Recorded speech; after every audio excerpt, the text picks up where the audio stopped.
하나님께서 인도하심으로 이스라엘 백성들이 이집트에서 나왔습니다. 그들은 이집트에 나올 때부터 광야 40년 동안 그리고 수많은 하나님의 능력과 하나님의 기적을 경험했습니다. 그리고는 광야에 지나고 난 다음에 적과 꿀이 흐르는 땅에 들어가게 되면 결코 우상을 만들지 말라 그러는 말씀을 해주셨습니다. 그럼에도 불구하고 그들은 우상을 만들어서 섬겼습니다. 하나님께서 그들을 그렇게 인도하셨는데도 불구하고 그들은 왕을 요구했습니다. 왜 그랬을까? 하나님이 하신 일이 그들에게는 별로 신통치 않게 보였을까? 홍해를 가르고 그 바닥을 걸어서 걷는 일이, 하나님께서 아침마다 만나를 주셔서 그것을 먹던 일이, 반석을 쳐서 물이 흘러나와가지고 그 물을 마셨던 일들이, 그런 많은 놀라운 기적들이 그들에게는 아무것도 아니었을까? 그런 생각을 해보는 겁니다. 아닙니다. 놀라운 일들입니다. 그 모든 일들은 다 기적이라고 할 수밖에 없는 그런 일들입니다. 그런데 왜 그들은 우상을 숭배하고 왜 왕을 요구했을까? 왕을 요구한다는 말, 그럴 수도 있죠. 나라가 만들어지면. 그러나 사무엘상 8장 5절을 보게 되면 이스라엘 모든 장로들이 사무엘에게 와가지고 우리에게 왕을 세워달라고 말합니다. 사무엘이 여러분 이게 마음이 상해가지고 하나님께 기도했습니다. 근데 하나님께서 생상도 하지도 못하게 이렇게 대답하셨습니다. 백성들이 너에게 한 말을 다 들어주어라. 그들이 너를 저버린 것이 아니라 나를 버려서 자기들의 왕이 되지 못하게 한 것이다 라고 말씀하셨어요. 왜 그랬어요? 여태까지 하나님께서 그들을 다스리시고 그들을 인도해 주셔서 여기까지 왔는데 왜 이제 와서 그들은 하나님을 저버리고 다시 인간이라고 하는 인간을 세워서 왕이 되게 해달라고 그렇게 요청을 했을까요? 간단한 얘기입니다. 하나님이 보이지 않기 때문입니다, 여러분. 그들은 보이지 않는 하나님을 보이기를 원해서 우상을 만들었습니다. 그들은 보이지 않는 하나님 대신에 직접 명령하고 다스리는 하나님을 원해서 왕을 요구한 겁니다. 우리 이 시대는 여러분 인공지능 시대라고 말합니다. 상상을 초월하는 시대입니다. 로봇이 사람 하는 일을 다 대신하게 됩니다. 그들은 아무리 무거운도 넉넉하게 던지고요, 들어올리고요, 아무리 어려운 문제들도 여러분 척척하게 풀어냅니다. 그랬습니다. 우리 알다시피 처음 컴퓨터와 사람이 바둑을 둔다고 했을 적에 사람들은 다 비웃었습니다. 얼마든지 컴퓨터 같은 건 이길 수 있다고 장담했습니다. 지금도 많은 사람들이 그 컴퓨터 앞에서 여러분 컴퓨터하고 바둑을 두거든요. 또 늘 이기기도 하고 그러거든요. 그래서 문제 없다라고 생각했는데 깜짝 놀랐습니다. 완전 참패했습니다. 여러분 컴퓨터가 그냥 컴퓨터가 아니었습니다. 이제 인공지능 판사가 여러분 등장합니다. 인공지능 의사가 등장합니다. 인공지능 의사가 사람을 진단하게 되면 의사가 진단하는 것보다 훨씬 더 정확하다는 얘기입니다. 어느 주식이 큰 이득을 얻을 수 있는지도 인공지능 컴퓨터가 알아서 투자하게 만드는 겁니다. 이 조금만 더 있으면 생각하고 판단하는 로봇이 나올 거랍니다. 그렇다면 여러분 이런 인공지능 시대에 이런 시대에 사는 사람들에게, 이런 시대에 사는 젊은이들에게, 우리 하나님의 자녀들에게 하나님을 누구라고 말해야 되겠습니까? 예수 그리스도를 믿는다는 것이 뭐라고 말해 주겠습니까? 또 우리가 하나님에 대해서, 예수 그리스도에 대해서 말해 준다면 과연 그들이 이제는 어떻게 반응할 것 같습니까? 오히려 갈등할 것 같아요. 왜 하나님 믿어야 됩니까? 하나님 믿는다고 하는 것이 무엇입니까? 아직도 교회 다녀야 됩니까? 우리 어려운 시절에 그랬습니다. 몇 분 목사님들하고 얘기 나오다 그랬어요. 6.25 사변 이후에 여러분 교회가 부흥되기 시작을 했대요. 그럴 수 있을 것 같아. 왜냐하면 가난했으니까, 먹고 사는 게 힘들었으니까. 근데 교회 나가니까 뭐라고 얘기하냐면 예수 믿으면 복 받는다라고 얘기해 주었으니까. 그래서 교회 나오면서 밤이나 낮이나 새벽이나 끊임없이 여러분 기도했습니다. 정말 끊임없이 기도했습니다. 정말로 노랗게 하나님께서 복을 주셨습니다. 이제 살만해졌습니다. 세상이 여러분 좋아졌습니다. 이제는 여러분 병이 나면 하나님께 기도하는 것보다 병원에 가는 것이 훨씬 더 빠릅니다. 여러분 우리 고등학교 때 농업을 가르치는 선생님이 계셨어요. 이분은 항상 그렇게 강조해요. 길가에다가 가로수 나무 밑에다가 또는 어떤 조그만 공터라도 있으면 호박을 심으려는 거예요. 그러면 누구든지 와서 호박을 따갖고 갈 거라는 겁니다. 그러면 흰죽을 끓여 먹는 것보다 호박을 넣어서 끓여 먹는 게 훨씬 더 낫다는 겁니다. 여러분 우리 그거 많이 먹었거든요. 김치 썰어놓고 호박 썰어놓고 쌀 조금 넣어서 끓인 죽을 우리 많이 먹었습니다. 지금은 어떻습니까? 아무리 못 살아도 그렇게 먹지는 않습니다. 이제는 먹고 싶은 대로 먹습니다. 모자라는 게 없습니다. 없는 게 없습니다. 그래서 예수 믿으면 복 받는다는 말이 마음에 와 닿지를 않습니다. 예수 믿으면 잘 된다는 말도 마음에 와 닿지 않습니다. 잘 살고 있고 먹을 것도 지천이니 말입니다. 더군다나 우리들의 자녀들, 이 아이들은 여러분 먹고 사는 문제는 제가 볼 때는 초월했다고 보는 겁니다. 관심이 없습니다. 전혀 걱정하지 않습니다. 이제 고등학교까지 무료 급식 한답니다. 어떤 뉴스에 들으니까 대학 입학금도 이제 앞으로는 또 뭐 무료로 한다, 학교 나라에서 지원해준다, 뭐 이런 얘기가 나오는 것 같아. 일부를 제외하고는 왜 공부하는지도 몰라요. 남이 하니까 하는 것 같아요. 남이 대학 다니는데 난 못하니까 쪽팔린다는 생각을 가지고 있는 것 같습니다. 여러분, 이 쪽팔린다는 말을 가볍게 여기지 마십시오. 아이들은 다른 데는 관심이 없습니다. 다만 쪽팔리면 안 된다는 건 이거는 그들이 분명합니다. 한동안 아디다스 점퍼가 그렇게 잘 팔린 때가 있었습니다. 평창 올림픽을 치르면서 긴 패딩이 유행한 적이 있었습니다. 어린아이까지, 여러분 중고등학교까지, 그리고는 젊은이들, 그리고 수많은 사람들이 너도 나도 입었습니다. 왜 입어야 하는지 그건 아무래도 상관은 없습니다. 다만 안 입으면 나만 쪽팔린다는 겁니다. 이게 그들의 생각이었습니다. 그러니 이들에게 뭘 말하겠습니까? 그래도 예수 믿으면 복 받는다고 말하겠습니까? 아예 예수 믿으면 패딩이 생긴다고 여러분 그렇게 말하겠습니까? 그랬어요. 어느 정도의 시간이 지난 다음에 적어도 80년대 초반에 우리 생각이 바꿔졌어야 되는 겁니다. 사변 때 여러분 그렇게 해가지고 만약에 우리가 예수 믿으면 복 받습니다 라고 해가지고 잘 살게 되고 여러분 이렇게까지 되었다면 어느 정도 순간에는 그것이 여러분 바꿔줘야 돼요. 예수 믿으면 복 받는다, 이걸 계속 외칠 것이 아니라 영성을 훈련해야 되고요, 하나님 나라를 가르치고요, 성경을 가르치고요, 경건 운동이 일어나야 됐습니다. 한마디로 물질의 복을 받는다고 하는 이 육신의 생각에서 하나님의 나라를 바라보는 영의 생각으로 바꿔줘야 됐습니다. 그런데 여전히 예수 믿으면 복 받는다고 외쳤습니다. 이미 복을 받았다고 여기는 사람들에게 여전히 예수 믿으면 복을 받는다고 외쳤습니다. 그래서 오늘까지도 예수 믿으면 복을 받는다고 외치고 있는 겁니다. 그제 한 달에 한 번씩 모이는 몇 번의 목자들이 있는데 책을 가지고 이제 정해가지고 함께 읽고 그것을 이렇게 나누는 거거든요. 그래서 밝지않은 그분이 와서 이렇게 해주셨는데 신앙의 회의가 오는 이유라는 것이 있습니다. 이거는 유기성 목사님이 쓴 나는 죽고 예수로 사는 사람이라는 책 가운데 나오는 이제 얘기인데 이번에 그걸 봤으니까 신앙생활을 하는데도 삶이 형통하지 못할 때, 믿지 않는 자들의 삶이 승승장구할 때, 그리고 살다 보면 하나님은 살아계시는가? 하나님은 정말 능력이 하나님인가? 기도하면 정말 응답이 받는가? 기도했지만 응답받지 못한 것이 많은데 왜 그런가 하고 믿는 사람들의 신앙에 회의가 생긴다는 겁니다. 예수 믿는 사람들이 신앙에 대해 그런 회의를 가지는 겁니다. 신앙생활을 하는데 형통하지 않는 겁니다. 오히려 예수 믿지 않는 사람들이 더 잘 되는 겁니다. 힘들고 어려울 때 하나님께서는 아무것도 하시는 것 같지가 않으십니다. 그렇게 소리치고 그렇게 울었는데도 불구하고 달라진 게 아무것도 없습니다. 그렇다면 뭐가 문제입니까? 하나님이 정말 살아계시지 않는 겁니까? 성경은 전부 거짓말입니까? 아닙니다. 하나님이 살아계십니다. 성경은 전부 진짜입니다. 그것은 살아계신 하나님께서 약속하신 말씀입니다. 그렇다면 뭐가 문제입니까?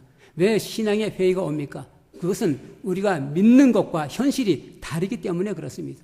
분명히 예수 믿으면 복을 받는다고 했는데 전혀 그렇지 않기 때문에 그렇습니다. 분명히 기도하면 다 응답이 된다고 그랬는데 전혀 그렇지 않기 때문에 그렇습니다. 가장 큰 문제는 하나님께서 보이지 않는다는 겁니다. 하나님 보이지 않으셔요. 움직이는 게 보이지 않아요. 아무리 기도해도 나타나지도 않아요. 없어요. 그래서 우리는 눈에 보이는 하나님을 찾습니다. 어차피 하나님의 형상은 본래부터 없으니까 하나님께서 행하신 일, 하나님께서 행하신 기적, 여러분 이걸 이제 찾아내는 겁니다. 그래서 내 삶에, 내 기도에 어떤 그런 기적이 일어나면 하나님께서 함께 하셨다고 우리는 말하고요. 그런 기적이 일어나지 않으면 하나님이 어디 계시느냐고 우리는 되묻습니다. 근데 생각해 보십시오. 하나님께서 약속하신 복이 그런 겁니까? 예수 믿으면 복을 받는다는 말이 뭡니까? 돈을 많이 버는 겁니까? 사업이 잘 되는 겁니까? 내가 생각하는 대로 원하는 대로 다 이루어지는 겁니까? 근데 정말 그렇던가요? 수십 년 신앙생활 해왔잖아요. 살아오면서 우리 얼마나 힘들었어요. 정말 내가 수고하고 내가 애썼습니다. 그러니 하나님께서 다 하셨다고 하게 되던가요? 자녀를 키웠습니다. 그래도 믿음이 있어서 하나님께서 이 아이와 함께 하신다고 여러분 믿고 자녀를 키웠습니다. 그러면서 여러분 그 아이에 대해서 문제가 일어날 때마다 한숨 쉬었잖아요. 공부 안 한다고 성적이 떨어졌다고 야단쳤잖아요. 이렇게 해야 한다고 저렇게 해야 된다고 뭐라 붙였잖아요. 그럴 때마다 하나님께서 이 아이와 함께 하시면 이 아이를 인도하신다는 믿음이 있던가요? 결국은 내가 키웠어요. 결국은 내가 애를 썼어요. 그러면서 이 아이들이 어떻게 되기를 원하십니까? 기울게 되기를 원하시겠죠. 그러나 전도서 기자는 이렇게 말합니다. 전도서 1장 16절 18절. 나는 장담하였다. 나는 지혜를 많이 쌓았다. 이전에 예루살렘에서 다스리던 어느 누구도 지혜에 대해서 있어서는 나를 뛰어넘지 못할 것이다. 지혜와 지식을 쌓는 일에서 나보다 더 많은 경험을 한 사람은 없다. 나는 또 무엇이 슬기롭고 똑똑한 것인지 무엇이 얼빠지고 어리석은 것인지를 구별하려고 심혈을 기울였다. 그러나 그처럼 알려고 하는 그것 또한 바람을 잡으려는 것과 같은 일임을 알게 되었다. 지혜가 많으면 본내도 많고 아는 것도 많으면 걱정도 많다. 그러면 부자 되어서 잘 살기를 원하십니까? 전도서 저자는 말합니다. 전도서 2장 9절 11절에 드디어 나는 일찍이 예루살렘에서 살던 어느 누구보다도 더 큰 세력을 가진 사람이 되었다. 지혜가 늘 내 곁에서 나를 깨우쳐 주었다. 나는 원하는 것은 나는 다 얻었다. 누리고 싶은 낙은 무엇인지 삼가지 않았다. 나는 하는 일마다 다 자랑스러웠다. 이것은 내가 수고하여 얻는 나의 몫인 셈이다. 그러나 내 손으로 성취한 모든 일과 이루려고 애쓴 나의 수고를 돌이켜보니 참으로 세상의 모든 것이 헛되고 바람을 잡으려는 것 같고 아무런 보람도 없는 것이었다. 임금자리를 이어받은 사람이 무엇을 할 수 있는가? 기껏해야 앞서 다스린 왕이 이미 하던 일뿐이었다.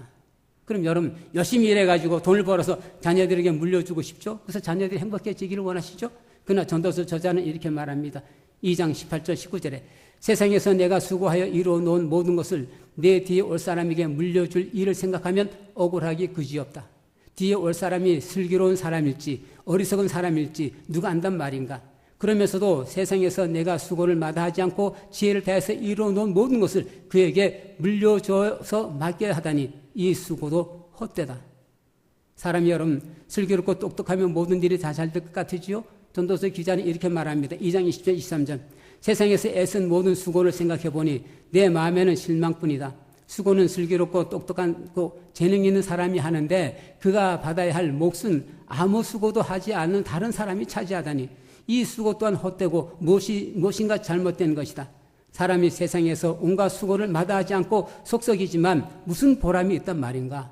평생에 그가 하는 일이 괴로움과 슬픔뿐이고 밤에도 그의 마음이 편히 쉬지 못하니 이 수고 또한 헛된 일이다. 그리고 4절 온갖 노력과 성취는 바로 사람끼리 갖는 경쟁심에서 비롯된 것임을 나는 깨달았다. 그러나 이 수고도 헛되고 바람을 잡으려는 것 같아. 승진해봐야 아무런 소용이 없어요. 왜? 왕을 다스릴 뿐이니까. 돈은 아무리 많아도 만족하지 못합니다. 그렇게 여러분 만족하지 돈을 계속 벌어도 그것은 만족하지 못하기에 헛된 일이라는 겁니다. 많은 재산이 오히려 재난을 만나서 다 잃어버리는 비참 일도 보았답니다. 그래서 전도서 저자는 이 모든 것들을 다 듣고 난 뒤에 결론이 다 헛되다라고 말하고 있습니다. 오늘 우리가 읽은 본문에도 책은 아무리 읽어도 끝이 없고 공부만 하는 것은 몸을 피곤하게 한다라는 말까지 했습니다. 만약에 그렇다면 무엇 때문에 살겠습니까? 정말 모든 것이 다 헛되다면 왜 살겠습니까? 결국은 여러분 우리 그래요. 이렇게 땀 흘리고 애쓰고 수고하고 막 빡빡거리고 아웅다웅 하다가 결국은 때가 되면 세상 떠나가 버리면 그만이잖아요. 하나도 가져갈 수가 없어요.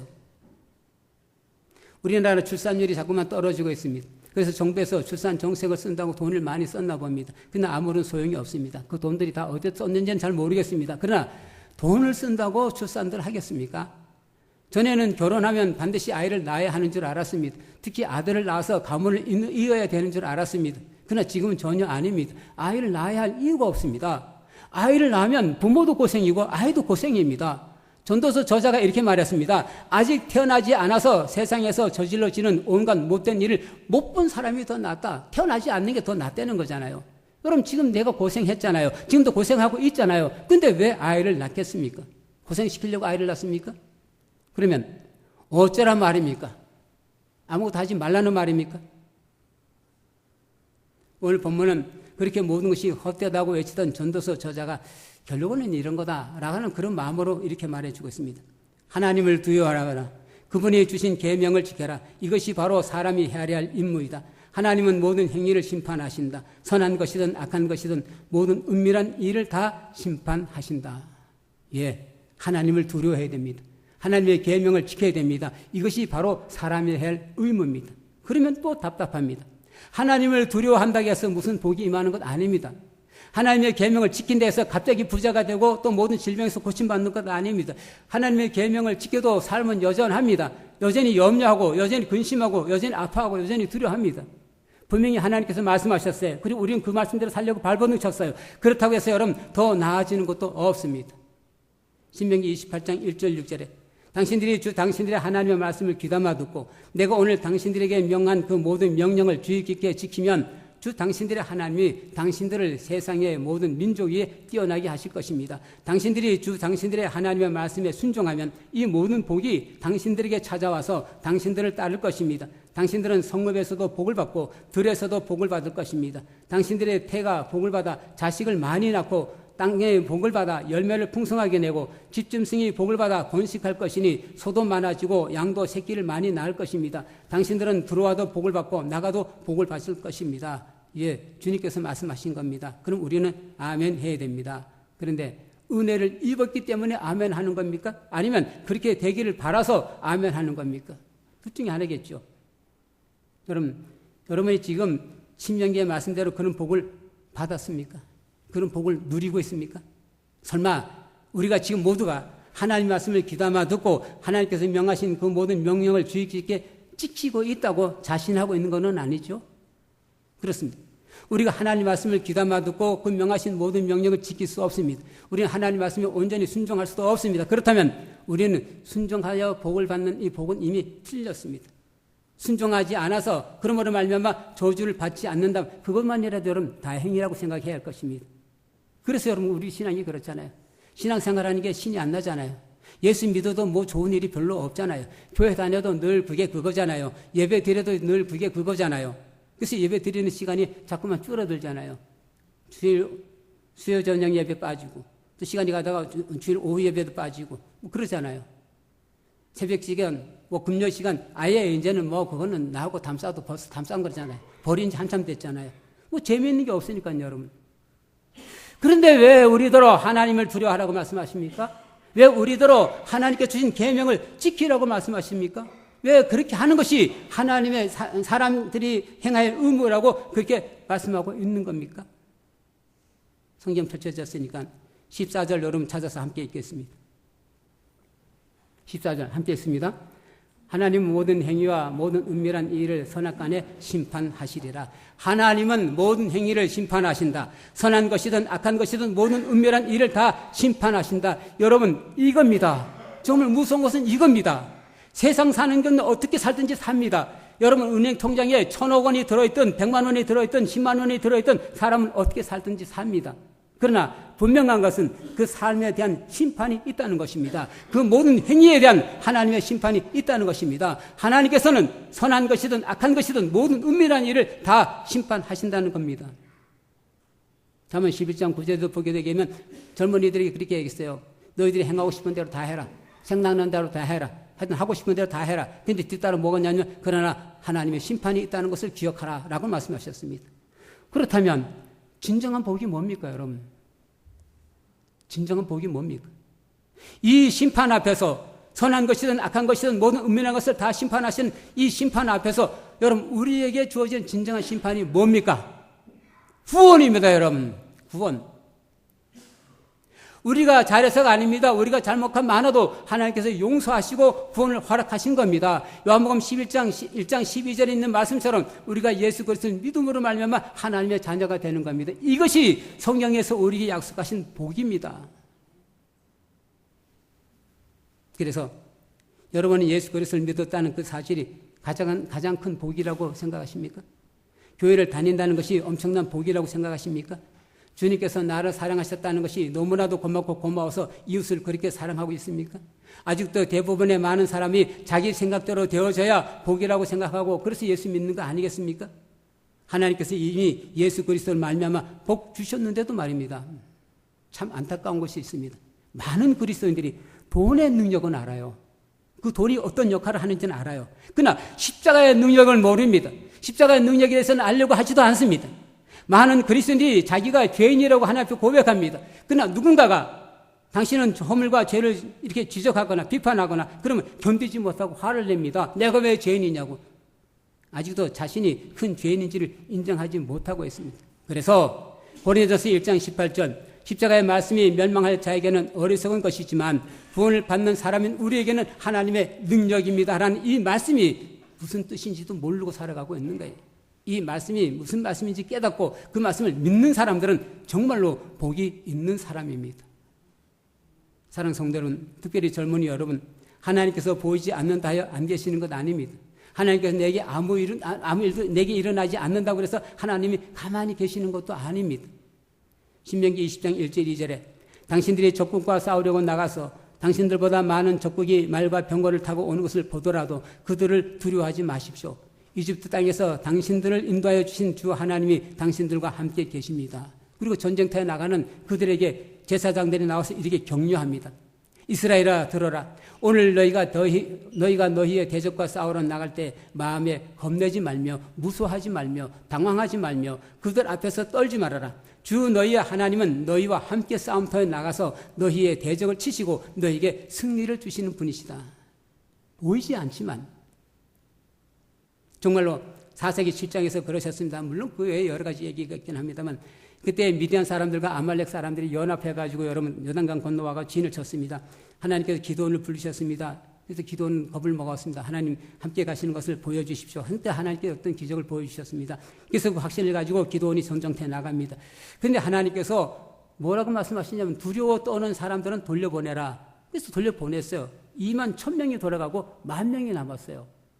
아니 2만 1,000명, 3만 2,000명, 3만 1,000명 가지고도 싸움이 일까 말까 하는 판국인데 2만 1,000명 보내고 10,000명 남았습니다. 근데 이번에는 물가로 데려가라 그럽니다. 그리고 이 사람들을 데리고 가야 할 사람이가 또는 이 사람을 데려갈 사람이 아니다라는 것은 내가 그때 가서 말해주겠다. 그래서 물가에 내려가서 물을 마셨습니다. 손으로 물을 입에 이렇게 떠서 마시는 사람은 수백 명이고 나머지 모든 사람들은 물을 붓고 개처럼 물을 핥아 먹는 사람이었습니다. 그래서 하나님께서 그 적은 사람 손으로 이렇게 떠서 물을 마시는 사람들을 이제 하나님 택하셨어요. 그래서 어떤 사람들은 그 엎드려서 물 먹은 사람은 마치 뭐 전쟁에 대한 어떤 경계심, 어떤 긴장감 이런 걸 잃어버린 사람이기 때문에 버렸다. 그런 아닙니다, 여러분. 그건 잘못된 얘기입니다. 하나님께 이렇게 말씀하셨습니다. 너가 거느릴 군대의 수가 너무 많다. 이대로 내가 미디안 사람들을 너가 거느린 군대의 손에 넘겨주지 않겠다. 이스라엘 백성들이 나를 제쳐놓고서 저가 힘이 세어서 이긴 줄 알고 스스로 자랑할까 염려된다. 그러니까 하나님은 어떻든지 간에 여러분 어떤 방법이든지 간에 적은 숫자를 택하셨다. 그 얘기입니다. 그게 그 방법입니다. 하나님께서는 군대의 숫자가 많고 적음에 아무런 상관이 없으셨습니다. 하나님이 가지신 능력이면 충분합니다. 정말로 중요한 것은 이것입니다. 여러분 보이지 않는 하나님 그런데도 보고 싶은 하나님 그것이 우리들이 주어진 것인데 그러나 경험되지를 않잖아요. 어디서 경험을 하겠어요, 여러분? 이 보이지 않는 하나님, 그래도 보고 싶은 하나님 누가 보여줄 것입니까? 여러분 부모님들이 보여줘야 됩니다. 바로 우리 부모의 삶과 부모님의 신앙이 자녀들에게 그걸 보여줘야 됩니다. 그리고 분명히 말해야 됩니다. 이렇게 살아야 된다. 하나님은 이런 분이다. 분명히 보여줘야 되고 분명히 말해야 되는 겁니다. 성경 믿을 수 없죠. 아마 우리 성도들 가운데도 성경 뭔 말인지 하나도 모르겠고 이건 믿을 수 없는 얘기다. 그러나 사도들이 분명히 말합니다. 우리는 보고 들은 것을 말하지 않을 수가 없다. 예, 그들이 보고 들은 것을 여러분 보여주고 기록하고 해놓은 것이 성경입니다. 그래서 믿습니다. 또 하나 오해가 되는 것은 하나님을 본다는 말입니다. 그러면 목사님, 하나님을 본다는데 그 하나님은 어떻게 보는 겁니까? 예, 볼 수 없는 하나님입니다. 애당초 하나님의 형상은 존재하지 않았습니다. 우리에게 하나님 형상을 보여준 적도 없습니다. 그렇게 하나님을 본다는 것은 하나님을 경험하는 것입니다. 이럴 때 하나님을 경험한다는 이 말도 또 참 묘한 말입니다. 바람은 볼 수 없습니다. 그러나 구름이 여러분 동쪽으로 지나가게 되면 바람은 서쪽에서 불어온다고 우리는 그렇게 압니다. 우리 머리카락이 이렇게 날리면 바람이 부는구나 하고 알 수 있습니다. 그러나 하나님을 경험하는 것은 그런 정도가 아닙니다. 하나님의 존재하심과 하나님의 일하심을 경험하는 것입니다. 그건 다른 방법이 아니라 하나님 말씀에 순종할 때에 경험되어지는 겁니다. 사랑하는 성도 여러분, 청년 여러분, 보이지는 않지만 일하시는 하나님, 보이지는 않지만 이기게 하시는 하나님, 이 믿음이 있어야 되는 겁니다. 그래야 하나님의 은혜를 경험하는 겁니다. 그래야 하나님 이기심을 경험하는 것입니다. 그리고 분명한 것은 이미 우리에게 은혜 주셨음을 우리는 분명히 믿습니다. 십자가의 은혜로 죄 용서하시고 하나님의 자녀 삼아주셨음을 우리는 분명히 믿습니다. 우리에게 이미 영원한 생명 주셨음을 분명히 믿습니다. 그렇게 보이든 보이지 않든 하나님은 우리와 함께 하심을 믿습니다.